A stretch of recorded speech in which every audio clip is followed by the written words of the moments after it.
SCP-2030 Object Class Keter Special Containment Procedures Foundation-operated web analysis bot Delta-09 Lapstop is to be kept in constant operation and checked for defects twice a week by a Level 2 staff member familiar with its operation.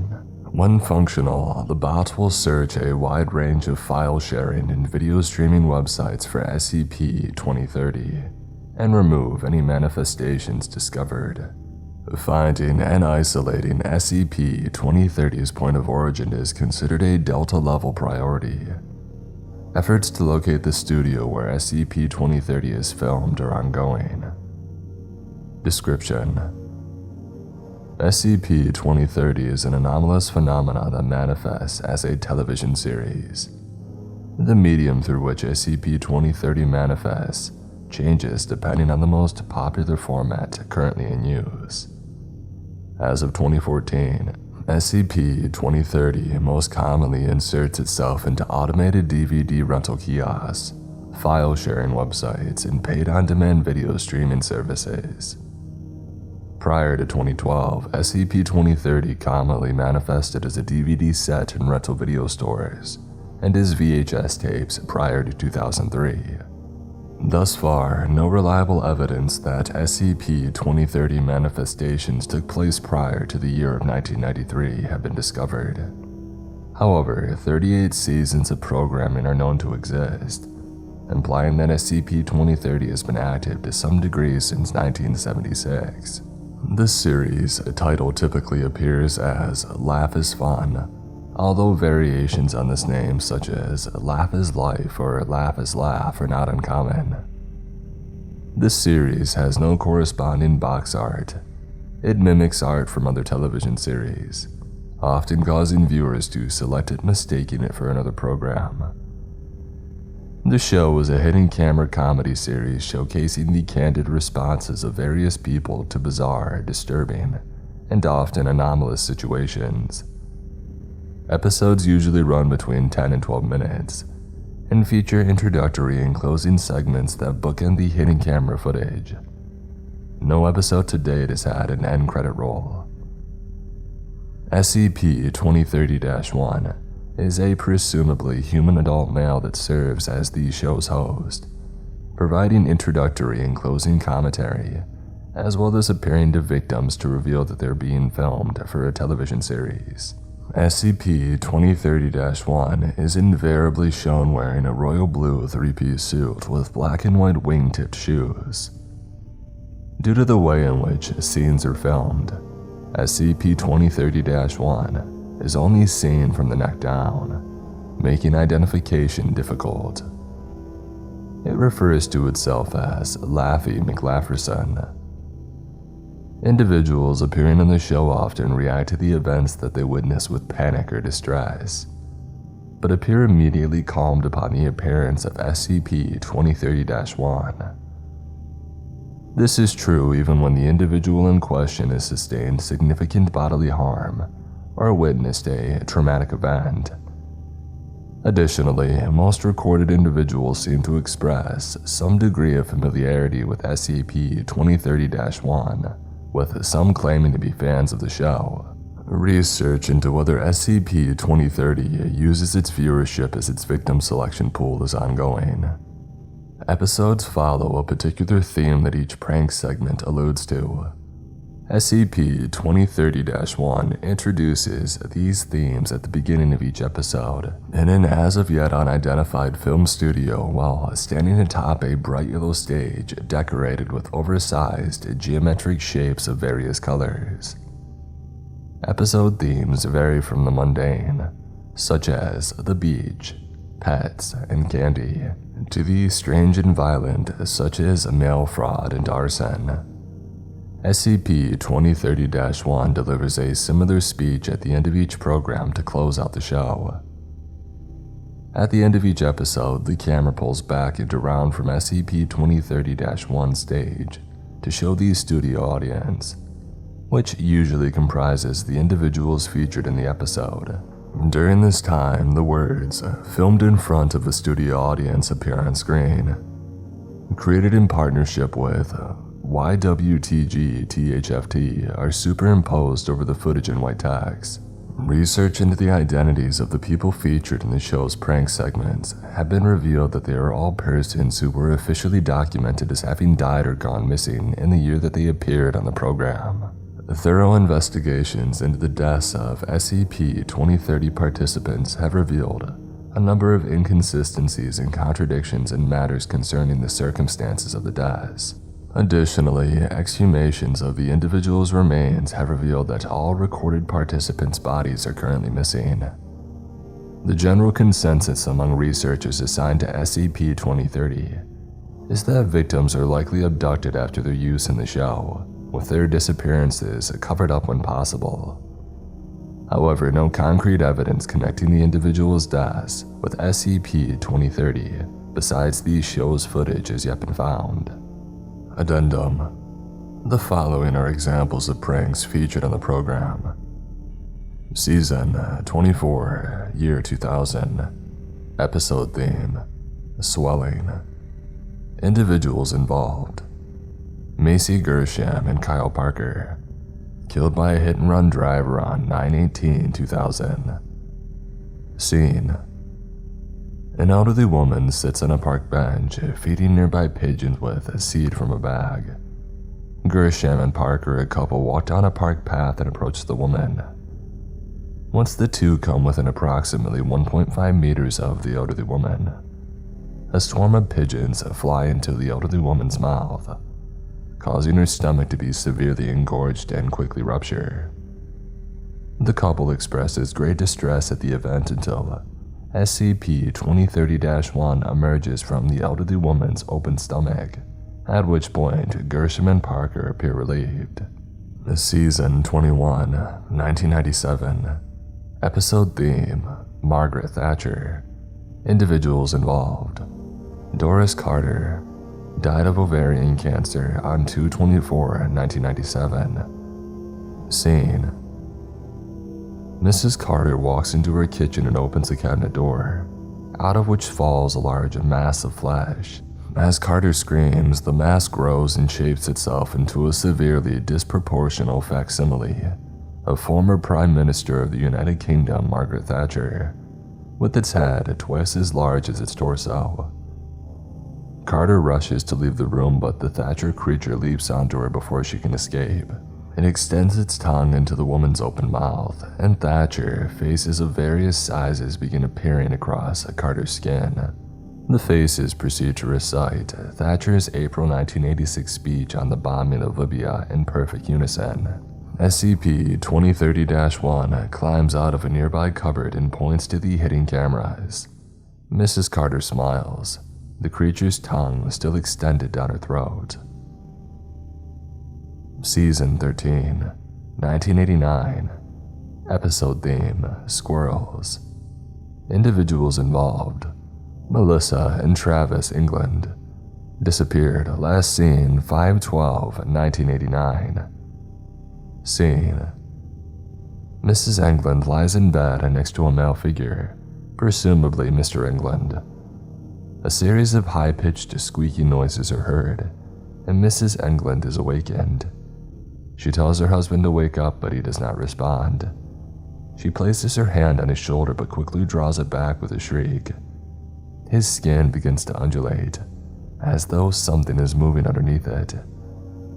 A multitude of squirrels then burst from various places on his body, quickly filling the bed and crawling onto the woman. She rises to leave the room, but SCP-2030-1 walks in and turns on the light. He is accompanied by Mr. England, who has been skinned from head to foot but gives no indication of feeling any discomfort. All three share a laugh and the segment ends. Season 13, 1989.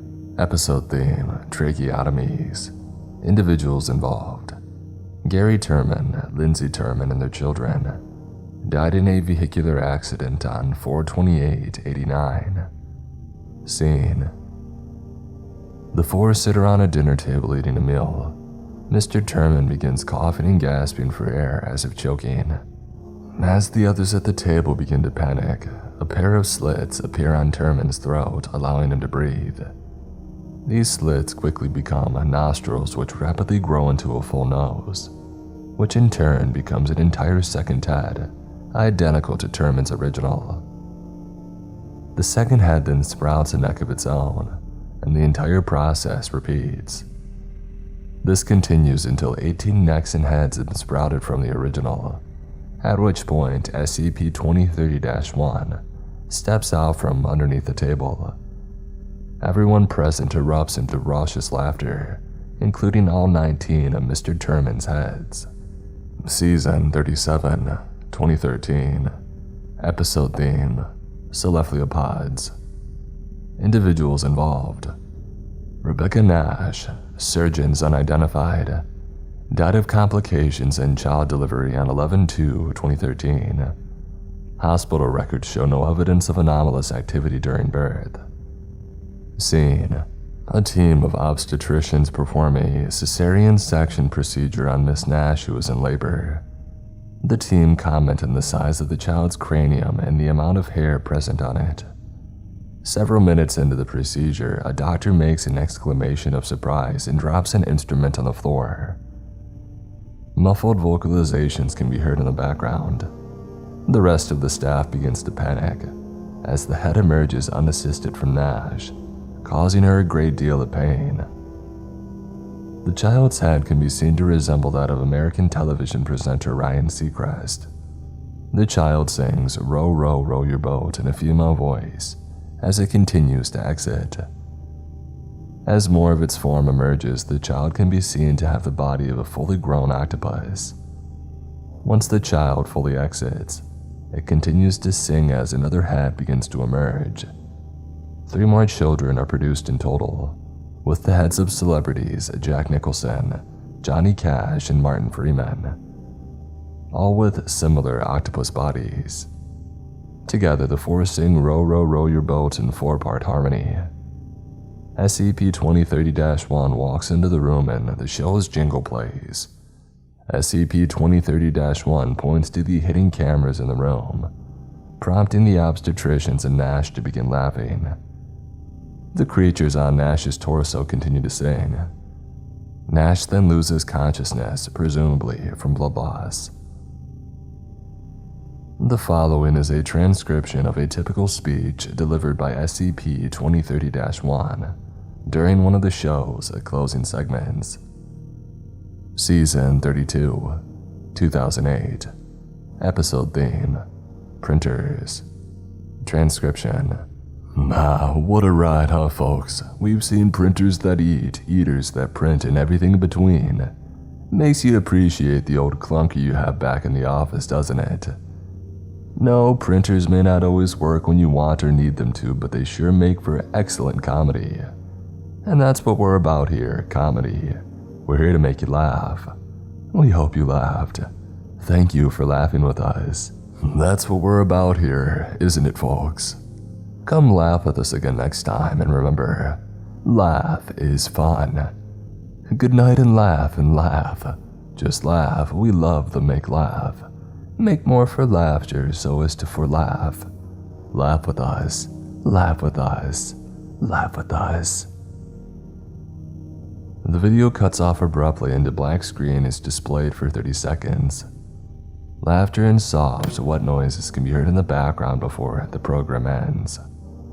Personal account. Funerals are fun.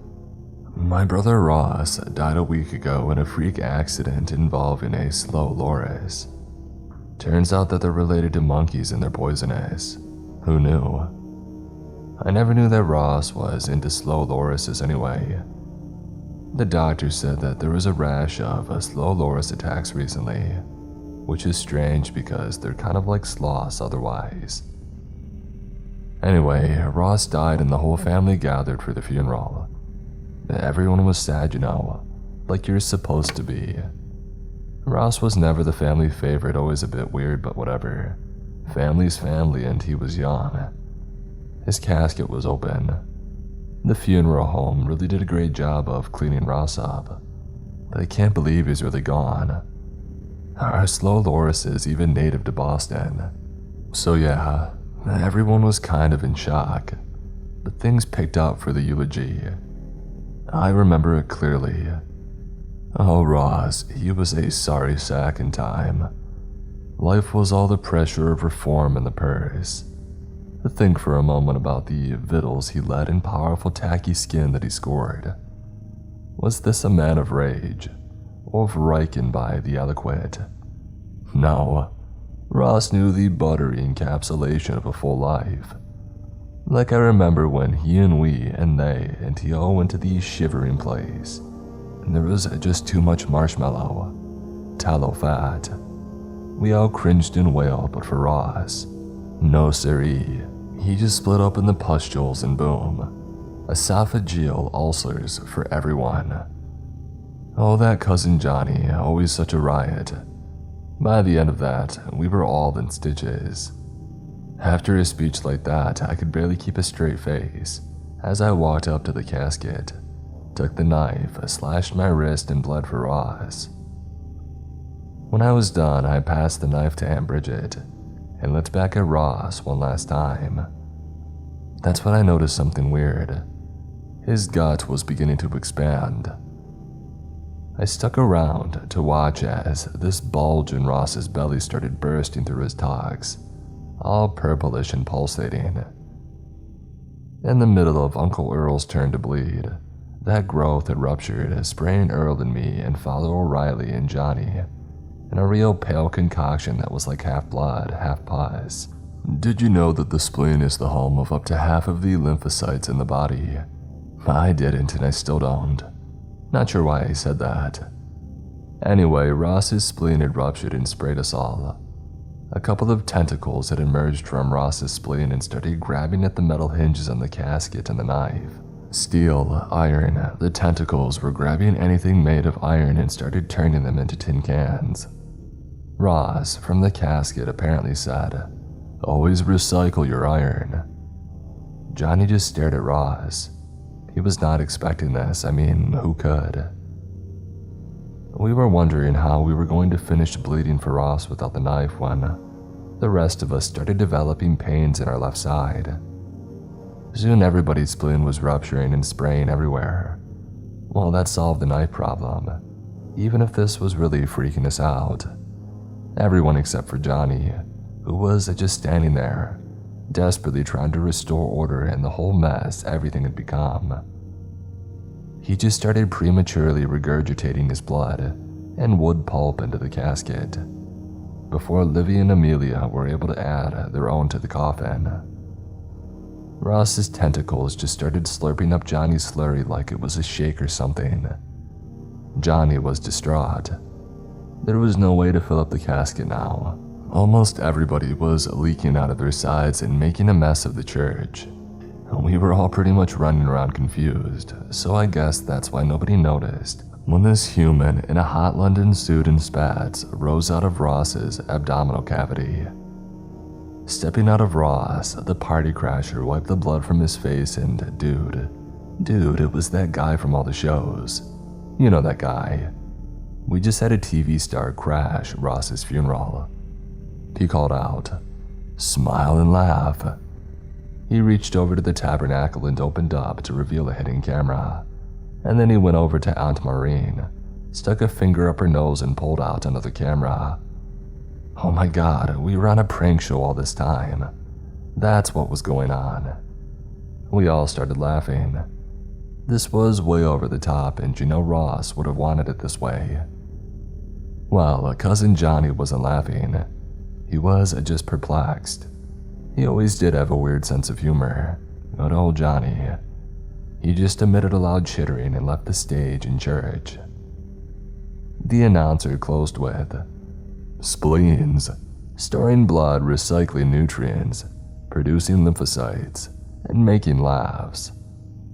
They were associated with melancholy in the past, but they provide nothing but mirth and merriment now. Is there anything that this oft-neglected organ can't do for us? We hope you enjoyed a good, deep belly laugh and had a chance to vent your spleen. Vent your laugh. Come laugh with us, and remember, laugh is fun. I had forgotten how fun funerals are. We should have them more often.